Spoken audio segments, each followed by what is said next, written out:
Vous savez pourquoi la série Bref est géniale? Grâce à ses effets spéciaux numériques. Tout le monde connaît le Flying Step qui est devenu un effet de montage culte. Mais il y a aussi des zooms dans des photos, du tracking, du fond vert, du motion design avec une DA éclatée, ou alors très référencé, comme le mot pote écrit sous forme de ligne de code HTML. Il y a aussi des effets simples mais très propres, inspirés de Fight Club par exemple. Ou comme celui du temps qui passe, inspiré par cette pub pour une banque.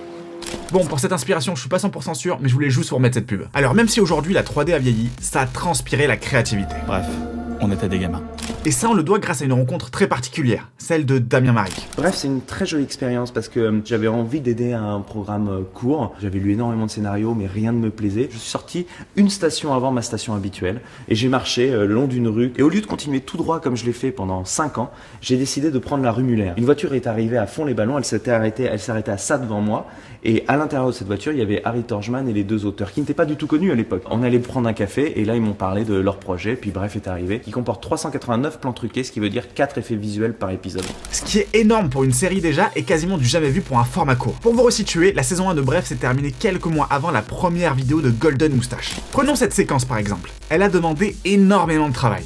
Ils vont aller d'un point à l'autre de Paris en une séquence, on va avoir 5 quartiers différents. Alors, en temps de travail, 5 mois 6, j'aurais dit. 6 mois, 6 mois à peu près. 6 mois de travail pour un plan de plus de 20 secondes, bon, c'est tout à fait normal. Il faut comprendre que c'est révolutionnaire pour une série française et surtout pour un format court. Parce que Bref est sorti en 2011, la même année que la première saison de Game of Thrones. Et en étant malin et créatif, Bref a su montrer que les effets spéciaux numériques n'étaient pas juste destinés au cinéma ou aux séries de science-fiction. Même si dans la nouvelle saison, les effets spéciaux ont monté d'un grand step, et ben moi je garde une affection toute particulière pour ces effets spéciaux fabriqués à la main qui m'ont inspiré moi ainsi que de nombreux créateurs.